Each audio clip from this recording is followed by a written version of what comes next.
ચલો જો આજના વિડીયોમાં આપણે દાખલા નંબર 14 ધર્મ અને કર્મ, બરોબર ને? એમાં તમને જોઈ લેવાનું, પેલા કઈ ચાલુ ખાતા તમને આપે, ટીક કરી દેવાનું ચાલુ ખાતા આપે. તો આમાં ચાલુ ખાતા આપે તમને દેખાતા હશે, દેખાય? દેખાય? એટલે એકની જમા બાકી આપી છે અને એકની શું આપી છે? ઉધાર. એટલે સૌથી પહેલા જ્યારે બી રકમમાં ચાલુ ખાતા આપ્યો હોય તો ચાલુ ખાતાની પહેલા બાકી લખી દેવાની ચાલુ ખાતામાં. ક્યાં લખી દેવાની? બરોબર ને? તો પહેલા લખી દઈએ ચાલુ ખાતાની બાકી. આની ધર્મની કઈ બાકી છે? ઉધાર. આની કઈ છે? જમા. સમજી ગયા? તો બંને લખી દઈએ આપણે.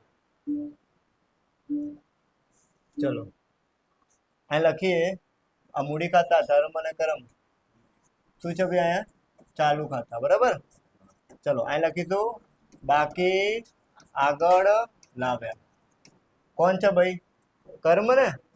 14,000 કેટલા? જોઈ લેજો. એના પછી આ બધું લખીશું આપણે. ચલો બાકી આગળ લાવ્યા. આના કેટલા ભાઈ? 17,000. હા કે ના? ડન. આટલું બસ, આટલું પેલા કરી દેવાનું. હવે ચેક કરી લો ઉપાડ છે અંદર કઈ? રકમ જોઈ લો પેલા ઉપાડ છે કઈ? ચલો પતી ગયું. ઉપાડ છે પછી લખી દો. હવે અહીંથી ચાલુ કરીએ આપણે. પેલા શું તમને મૂડી આપી? શું આપીએ? હવે ચાલુ ખાતા હોય તો આપણે મૂડી ક્યાં મૂકવાની હોય? ક્યાં મૂકવાની? કયા ખાતામાં? મૂડી જેવા મૂકીશું ને ચાલુ ખાતા જયારે બનાવવાના હોય ત્યારે. તો મૂડી ક્યાં મૂકીશું આપણે? પાકાશ્રયમાં. ક્યાં મૂકવાનું? પાકાશ્રય મૂકીશું આપણે. આ મૂકીશું. આ લખી દઈએ મૂડી ખાતા. શું લખવાનું ભાઈ? શું હતું? ધર્મ અને કર્મ. બોલો ધર્મની મૂડી કેટલી છે? 1,40,000. અને આની કેટલી છે ભાઈ? ટોટલ કેટલા થશે? ચલો 2,60,000. બોલો ખબર પડી ગઈ આટલું? ચલો એના પછી જઈએ આપણે. ચલો એના પછી તમને શું આપ્યું? જો વેચાણ. શું આપ્યું? વેચાણ વેપાર ખાતામાં આવે. પછી ચેક કરી લો કોઈ હવાલો છે અંદર. તો આપણે ચેક કરી લઈએ કઈ હવાલો છે વેચાણ ઉપર. તો હા છે, દેખાયા? 3જા નંબરનો હવાલો છે. એટલે આપણે રકમ ક્યાં અંદર મૂકીશું? ક્યાં મૂકીશું ભાઈ? ઓકે. વેચાણની રકમ બોલો કેટલી રકમ આપી છે? હા 1,20,000. બોલો ડન આટલું? હા કે ના? ચલો એના પછી જઈએ આપણે. એના પછી શું આપ્યું છે? માલ પરત. એટલે જો અહીંયા ઉધાર બાકી લખીએ. શું લખીએ? એને નહીં જોની, આપણે ઉપર જોવાનું. કઈ બાજુ લખીએ? જે ઉધાર બાકી છે ને એને કહેવાય ખરીદ પરત. શું કહેવાય? જે રકમ જમા બાજુ આપ્યું હોય એને ખરીદ પરત કહેવાય, અને જો ઉધાર બાજુ આપ્યું એને શું કહેવાય? જેમ કે આ દેખાય ઉધાર બાજુ, ભલે જમા લખ્યું એને કશું નહીં કરવાનું, આપણે જોવાનું આયા. બરાબર. આ શું છે ભાઈ? વેચાણ પર. સમજી ગયા? ચલો માલ ખરીદ પરત લખતી પહેલા આપણે ખરીદી જોઈએ. શું જોઈએ? ખરીદી ક્યાં આવશે? ઉધાર બાજુ. આ દેખાય ખરીદી કેટલી છે? 80,000. ચલો ખરીદી લખતી પહેલા આપણે શરૂઆતનો સ્ટોક જોઈએ. શું જોઈએ? ખબર પડે શું કહું? ચલો પેલા મૂકી દઈએ આટલી એન્ટ્રીઓ પહેલા. આ પહેલા મૂકીએ શરૂઆતનો સ્ટોક. શું મૂકીએ ભાઈ? ચલો કેટલા રૂપિયા છે ભાઈ? 15,000. કેટલા? સમજી ગયા? પછી છે ખરીદી. શું છે? ખરીદી એ તમને આપી છે 80,000. કેટલા? હા કે ના? એમાંથી માઇનસ શું કરશું ભાઈ? ખરીદ પરત. એની ઉપર હવાલો છે એટલે હું અંદર મૂકું છું રકમ અહીંયા. બરાબર ને? હવાલો છે ને? જો હવાલો આપણે ના લખો ડાયરેક્ટ કરવું તો બી થઈ જાય. બરાબર ને? જો બતાવો તમને બીજી રીત. ચલો 2,000. કેટલા? તો આપણે કેટલા આવશે? 78,000. કેટલા? હે ને? અને માઇનસ કરીશું વેચાણ પરત. શું કરીશું? વેચાણ પરત. કેટલા રૂપિયા ભાઈ? 3,000. ચલો 3,000 કરી. કેટલા આવશે? 1,70,000. બોલો ડર આટલું? ચલો એના પછી જઈએ આપણે. શું આપ્યું છે? દેવા. દેવા એટલે લેણદારો. શું કહેવાય? ખબર ને? તો 3 શબ્દો: લેણદારો, દેવું અને દેવા. એટલે એને શું કહેવાય? લેણદારો કહેવાય. અને એવી જગ્યાએ દેવાદાર આવે તો લેણું, લેણા અને દેવાદારો. સમજી ગયા? તો આપણે ક્યાં આવશે આ? બોલો. દેવું એટલે રકમ કેટલી આપી છે આપણને?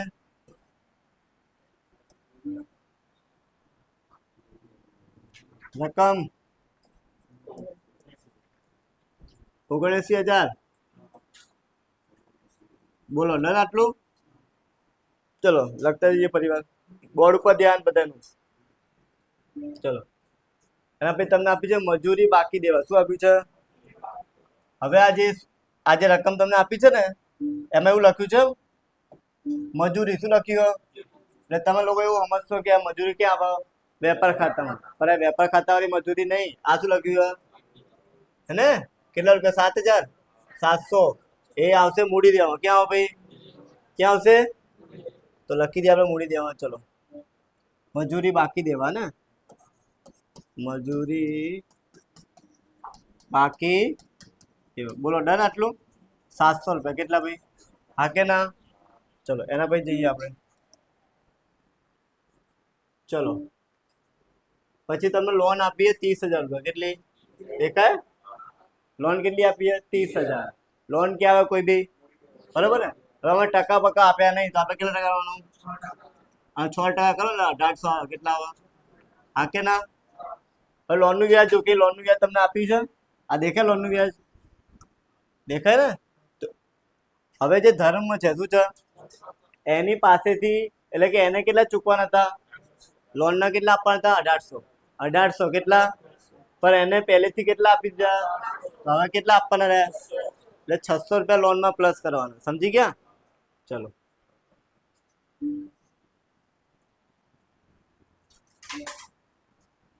આ લખીશું આપણે કોની લોન? ધર્મની લોન. એ 30,000 આપી. કેટલી? પ્લસ કરવાનું લોનનું વ્યાજ. કેટલા રૂપિયા ભાઈ? 600. કેટલા? સમજી ગયા? તો અહીં આવશે 30,600. કેટલા? હા કે ના? તો બીજી અસર આપણે ક્યાં આપવાની? લોનનું વ્યાજ આપણા માટે શું કહેવાય? નુકસાન કહેવાય. શું કહેવાય? તો નુકસાન ક્યાં લખવાનું આપણે ભાઈ? નફા નુકસાનમાં લખવાનું ભાઈ. ચલો જો, લોનનું વ્યાજ એને પહેલેથી 1200 રૂપિયા આપેલું જ છે. કેટલું? બીજા કેટલા ચૂકવાના બાકી રહ્યા? સમજી ગયા? કેવી રીતે લખવાનું? કેટલા આવશે ભાઈ? 600. એટલે ટોટલ કેટલા આવશે અહીંયા? બોલો ડન આટલું? ચલો એના પછી જઈએ હવે. ચલો આ જો હવે શું આપ્યું છે? મળેલ વટાવ નફા નુકસાન ખાતાની કઈ બાજુ? ઉધાર બાજુ આવે ભાઈ? જમા બાજુ આવે? કઈ બાજુ આવે ભાઈ? મળેલ વટાવ 6,000. એ જ છે ને રકમ જોઈ લીધી ચોપડીમાં. ચલો એના પછી જઈએ. ભાઈ શું આપ્યું છે? એ આવે કે ભાઈ પાકા શ્રેયમાં મૂડી દેવા બાજુ આવશે ને ભાઈ. એન્ટ્રી યાદ ને તો હજી કરી લેવી. એને વગર દાખલો આવવાનો નહીં. ધ્યાન રાખજો. ચલો અહીં લખીશું બેંક ઓર્ડર. શું લખીશું? Bank overdraft. બરાબર ને? કેટલા રૂપિયા છે? હા 28. બોલો ડન આટલું? એના પછી જઈએ આપણે. ચલો શું આપ્યું છે આપણને હવે? આ તો થઈ ગયું ચાલુ ખાતું. તો હવે ઉપાડ ક્યાં લખીશું? બોલો ઉપાડ હંમેશા મૂડી અને ચાલુ ખાતામાં જ લખાય. આમાં મૂડી ખાતા તો છે જ નહીં ને. ચાલુ ખાતા એટલે ચાલુ ખાતામાં લખવાનું. ઉધાર બાજુ કઈ બાજુ? હે ને? ચલો જો આ લખી દઈએ આપણે ઉપાડ. બોલો કેટલા રૂપિયા આપ્યા? 7500 અને કેટલા ભાઈ? 5,000. બોલો ડન આટલું? ચલો એના પછી જઈએ આપણે. ચલો આના પછી તમને શું આપ્યું છે? શરૂઆત નો થઈ ગયો.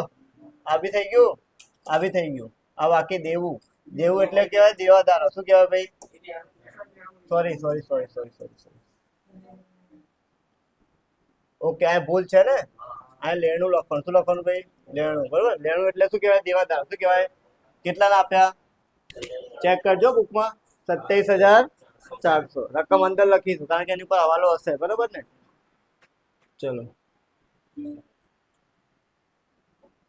ચલો લેણું શું લખવાનું ભાઈ? કેટલા ભાઈ? 27,400. ચલો હવાલા પછી સોલ્વ કરીશું થોડી વારમાં. એના પછી ચલો જો પગાર. હવે પગાર જોજો. ટોટલ પગાર તમને કેટલો આપ્યો? 13,200. પણ આને કહેવાય ગુપ્ત હવાલો. શું કહેવાય? કેમ ગુપ્ત હવાલો કહેવાય? જો આમાં શું કીધું? પગાર છે ને 28 તારીખ અને બીજા મહિના સુધીનો જ છે. તો આપણે પગાર આપવાનો હોય 31/3/17 સુધી. એટલે 1 મહિનાનો પગાર છે ને બાકી છે. શું છે? એટલે આ જે પગાર હશે ને 11 મહિનાનો હશે. કેટલાનો? તો 1 મહિનાનો શોધવો પડશે ને આપણે. તો કશું નહીં કરવાનું. આપણે શું કરવાનું કે આ જે રકમ આપી છે ને 13,200. કેટલી? અને ભાગ્યા 11 કરી દેવાના. શું કરી દેવાના? એટલે કે 1200 આવે. સમજી ગયા? હવે આપણને ખબર પડી ગઈ કે ત્રીજા મહિનાનો પગાર આપવાનો બાકી એટલે ચૂકવાનો બાકી છે એટલે 1200 રૂપિયા શું કરી દઈશું આપણે પ્લસ એટલે 12 મહિનાનો પગાર ચૂકવાઈ જાય. સમજી ગયા? ખબર પડે શું કહું? ચલો પગાર નફા નુકસાનમાં ચલો પગાર એમાં 13,200 કેટલા આપ્યા? આપણે કેટલા ચૂકવાના બાકી છે ભાઈ? ખબર પડી ને 1200 કેવી રીતે આયા? એક મહિનાનો પગાર બાકી છે એટલે 14,400 બરાબર ને? હવે ચૂકવાનું બાકી છે. બોલ વિધિ ક્યાં આવશે? ચૂકવાનું બાકી એ 4 એન્ટ્રીઓ ખબર હે ને? ચૂકવાનું બાકી એન્ટ્રીઓ નહીં કરી મોઢે. બોલ ચાર ક્યાં આવશે? મૂડી દેવામાં આવે. ક્યાં આવો ભાઈ? હજી એન્ટ્રી મોઢે ના કે કરો ભાઈ? અહીંયા આવશે ભાઈ? ચલો ચૂકવાનું સોરી આ કે થોડી આવશે. આ એસઆર ના લીધે ભૂલી ગયો. આ લખવાનું આપણે. આ તો જગ્યા નહીં એટલે લખું છું. કેટલા રૂપિયા? ચલો ડન ડન.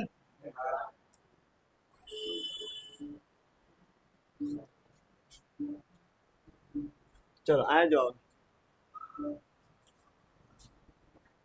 શું આપ્યું આપણને? યંત્રો અને એનો ઘસારો તમને આપે. શું છે? અને આ છે જૂનો ઘસારો. શું છે? એટલે આ બંને શું કરવાનું? પ્લસ 71,760 અને 62,40 બરાબર ને? આની ઉપર હવાલો બી છે. ક્યાં છે હવાલો? છે ભાઈ યંત્રો પર 10% ઘસારો કરવાનો. શું કરવાનું? ચલો ચલો યંત્રો કેટલા? 71,760 ને પ્લસ જૂનો ઘસારો. શું કરવાનું ભાઈ? 62 ટોટલ કરો એટલે 78,000 આવો ભાઈ. હા કે ના? એમાંથી માઇનસ કરવાનો ઘસારો કેટલા ટકા ભાઈ?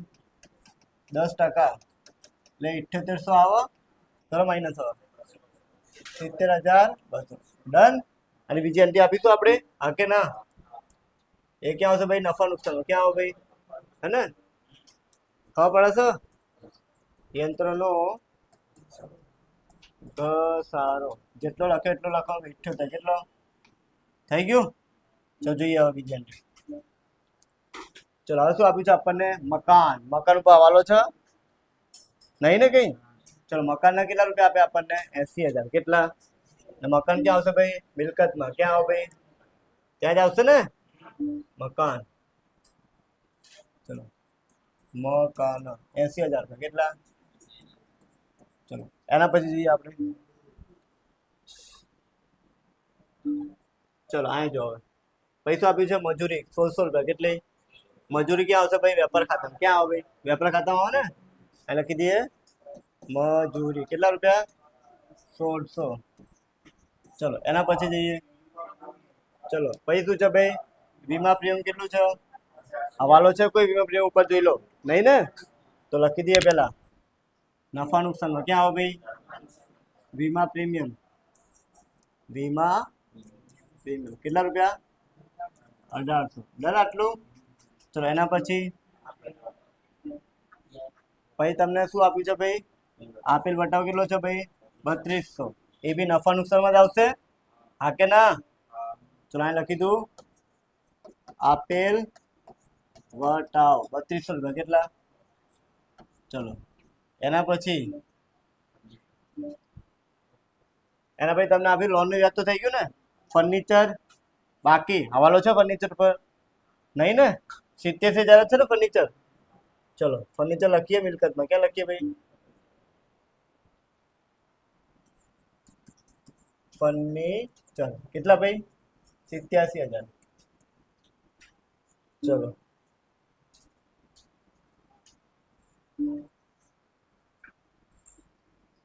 હવે આ સ્ટેશનરી છે ને એનું ઉપર હવાલો છે. દેખાય કે જે 2,000 રૂપિયા છે ને આખા સ્ટોકમાં સ્ટેશનરી ખર્ચના સમાયેલા. તો ધારો કે આખા સ્ટોક તમને આપ્યો છે કેટલાનો? અહીં જો 21,000 નો આપ્યો. કેટલાનો? એમાંથી 2,000 શું કરવાનું તમારે? માઇનસ. એટલે આખા સ્ટોક તમારો કેટલાનો આવશે? બરાબર. હવે સ્ટેશનરી કેટલા છે? અહીં જો 7,000. કેટલા? 7,000 માંથી 2,000 ક્યાં સમાયેલા હતા આખા સ્ટોકમાં, તો સ્ટેશનરી ખર્ચ કેટલો થશે 5,000 રૂપિયા, કેટલા હે ને? તો પેલા આપણે સ્ટેશનરી ખર્ચની એન્ટ્રી મારી દઈએ. પેલા જો સ્ટેશનરી ખર્ચ ટોટલ 7,000 આપે, કેટલો? એમાંથી આ સ્ટેશનરી માઇનસ કરીએ 2,000, કેટલું હે ને? એટલે ટોટલ કેટલા આવે? હવે હવાલો છે એટલે 2 અસર આપવી પડશે આપણે. આ સ્ટોક છે, શું છે? તો સ્ટોકની એન્ટ્રી આવે મિલકત લેવો, ક્યાં આવે ભાઈ? અહીં આવશે. ચલો અહીં લખી દઈએ આપણે સ્ટેશનરી સ્ટોક. શું લખીશું? સ્ટોક કેટલા ભાઈ? 2,000, કેટલા હે ને? અહીંયા આખર સ્ટોક બી લખી દીધું, લખી દઈએ આખર સ્ટોક. એ આપણે 19,000 નો આવ્યો, કેટલા ભાઈ હે ને? 19,000, કેટલા? બીજી એન્ટ્રી ક્યાં મારીશું આપણે? ખબર હે? વેપાર ખાતાની જમા બાજુ. કઈ બાજુ ભાઈ? અહીં લખીશું આપણે. ચલો આખર સ્ટોક કેટલા રૂપિયા ભાઈ? 19,000. ડન આટલું? હા કે ના? ચલો ભાઈ એન્ટ્રી મારી આપણે. પછી જાહેર ખર્ચ બી ક્યાં આવશે? નફા નુકસાન. એની પર હવાલો આપ્યો. શું આપ્યો? જો જાહેર ખર્ચ કેટલાનો છે આપણે જોડે? 36,000. કેટલા? 36,000 ગુણ્યા 1/4 કરો એટલે 9,000 આવે. કેટલા આવે? અને માંડી વાળવાનું શું કરવાનું? સમજી ગયા? શું કરવાનું ભાઈ? સોરી, માંડી વાળો નહીં. એ કયા વર્ષનું છે? આવતા વર્ષ એટલે શું કહેવાય? અગાઉથી ચૂકેલ. શું કહેવાય? અગાઉથી ચૂકેલ. બરાબર ને? તો આ લખીએ આપણે જાહેરાત ખર્ચ. એ તમને કેટલો? 36,000. કેટલો? એમાંથી માઇનસ શું લખવાનું ભાઈ? અગાઉથી ચૂકેલ. એ તમને કેટલાનો ભાઈ? 9,000. એટલે ટોટલ કેટલા આવશે ભાઈ? અને બીજી અસર આપીશું ને અગાઉથી ચૂકેલની. બોલ ક્યાં આવશે સુજલ? અગાઉથી ચૂકેલની બીજી એન્ટ્રી.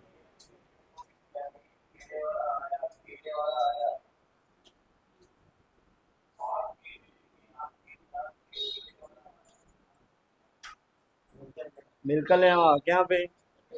બરાબર ને? રજાઓ પડશે એટલે આવું જ થશે. અગાઉથી ચૂકેલ ભાઈ. અહીં લખીએ આપણે અગાઉથી ચૂકવેલ જાહેરાત ખર્ચ 9,000. કેટલા? બોલો ડન આટલું? એના પછી જો ચલો એના પછી તમને આપ્યું રોકડ શિલ્લક કેટલી છે? 51,200. બરોબર ને? મિલકતમાં આવશે ક્યાં આવશે?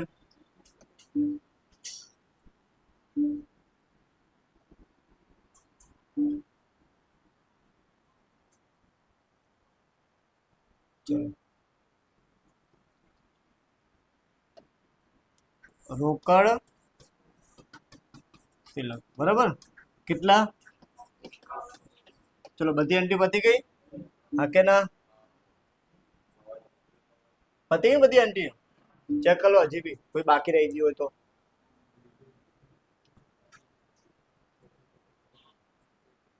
થઈ ગઈ બધી એન્ટ્રીઓ? ચલો આખો સ્ટોક થઈ ગયો, આ ઘસારો થઈ ગયો, આ થઈ ગયો, આ બાકી. બરોબર ને?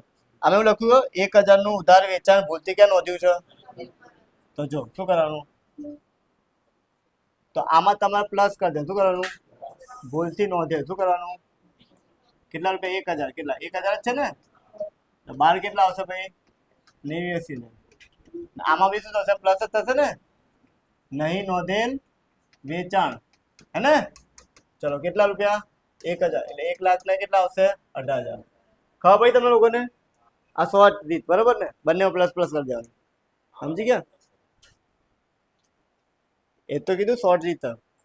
હા સમજ્યા તમે? કારણ કે 1,000 આ ઉપર વધારે માઇનસ થાય કે ના થયા?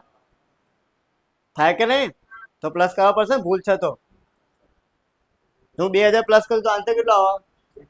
પણ આમાં તો આપણે શું કરવાનું? 1,000 તો છે ને એના છે ને, તો 1 પ્લસ કરવા પડે તો જ 89,000 આવશે ને? ખબર પડે શું કહું? હું 1,000 માઇનસ કરે તો 89,000 આન્સર આવે. પણ ઉપર કેટલા માઇનસ કરેલા? તે તો ખોટા છે ને? 1,000 આપણે શું કર્યું છે? આમાં ભલે માઇનસ ઓછા કરે, આપણે એક્સ્ટ્રા માઇનસ કરી દીધા છે બરોબર ને ભૂલથી, તો પ્લસ તો કરવા પડશે ને ભૂલ, સમજી ગયા? પેલામાં બી શું કરી દેવાનું પ્લસ, જ્યાં જ્યાં નોંધ્યા નહીં. હવે બંને અસર આપીશું. આમાં પ્લસ માઇનસ થાય તો ક્યાં પ્લસ માઇનસ થાય? લેણદારમાં ને ઉધાર છે તો જવા બાજુ જવાનું ને, અને પેલામાં શું હશે? બરોબર. ચલો આ છેલ્લો વાળો તો જવાબ તમારો ખતમ થઈ જશે. ક્યાં હતા આપણે? મૂડી દેવામાં ને. ચલો જો આ લખીશું આપણે જવા બાજુ ને. ચલો ભૂલથી નોંધે શું લખવાનું ભાઈ? 1000 કેટલા? એટલે 12 આવશે 80,000 કેટલા? હા કે ના? અને આમાં લખવાનું નહીં નોંધે વેચાણ, અને કોઈ હવાલો નહીં ને હવે. ચલો કેટલા આવશે? 28,000. કેલ્સીથી આન્સર કરજો, જોઈને ના બોલતી તપા. ચલો કરો પેલા. આનું કેટલું? 1,27,000. આનું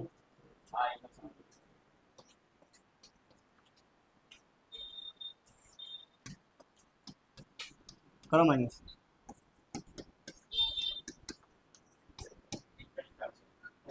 એકતાલીસ. બોલો ડન.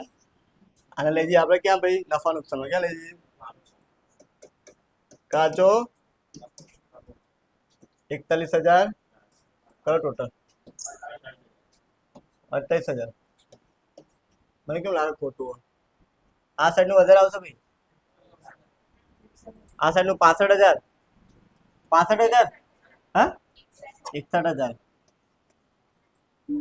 કરો માઇનસ. 61,000 લખીએ, અહીં કેટલા લખીએ? 13,000. આને કહેવાય ચોખ્ખી ખોટ. શું કહેવાય ભાઈ? ખબર પડે ભાઈ? આ ચેપ્ટર તમને આવડવું જ જોઈએ. આ ચેપ્ટર આવશે તો જ તમારા માર્ક્સ એકમમાં વધારે થશે. સમજી ગયા? શું કીધું? ખોટ તો લખીએ. ઓકે, આ નફો કેમ લખી દો યશરાજ? શું લખવાનું ભાઈ? ખોટ. બરાબર ને? ચલો હવે આ પેલી જમા બાજુ તો આપણે શું લખી દો આપણે? ઉધારવાનું. ચલો ચોખ્ખી ખોટ 13,000 કેટલી? બરાબર ને? બંને વચ્ચે 13,000 આવશે. હા કે ના?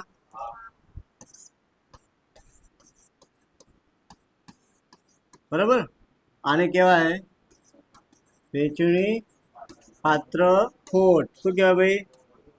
હજુ આ આપણે નફા નુકસાન પ્રમાણે વેચવાની શું હોય? પણ તમે દાખલો જોશો ને, દાખલો તો તમને એવું કીધું કે જે નફા નુકસાન જે પ્રમાણ છે ને, આપણે મૂડીના પ્રમાણમાં રાખવાનું. શું રાખવાનું?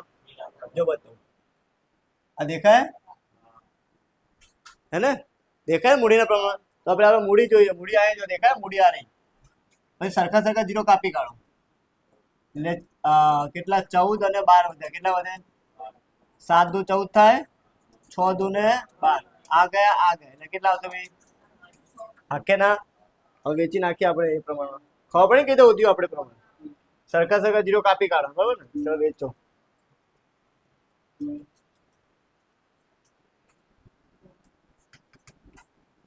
પણ ધર્મ અને કર્મ 7,000 ને કેટલા? 6,000. ચલો આ નાખીએ આપણે ચાલુ ખાતમ. ક્યાં વાંચીએ? ચલો વેચણી પાત્ર ખોટ. શું લખવાની ભાઈ? સમજી ગયા? ચલો લખો, બોલાવો લખો. ચલો કઈ સાઈડ ટોટલ વધારે? આ સાઈડ નું કે આ સાઈડ નું? આ સાઈડ નું બોલો.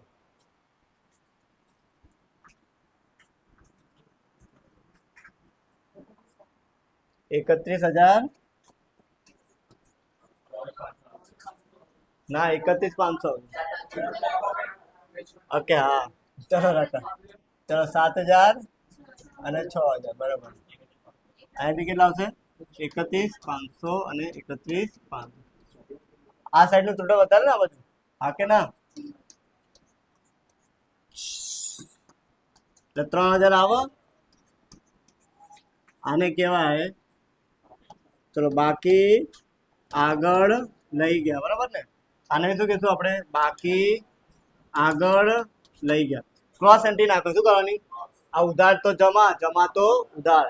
તો કોનું આપણે ઉધાર કોનું છે? કર્મ. તો મૂડી દેવામાં લખીએ કર્મ. શું લખીએ? લખી દો ને કર્મના ચાલુ ખાતે કેટલા રૂપિયા ભાઈ 3000 કેટલા હે ને અને ધર્મના ચાલુ ખાતે કેટલા 31500 ટોટલ કેલસીટી ટોટલ કરજો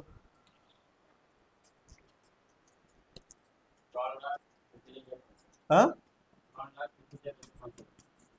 પેલી બાજુ કરો હવે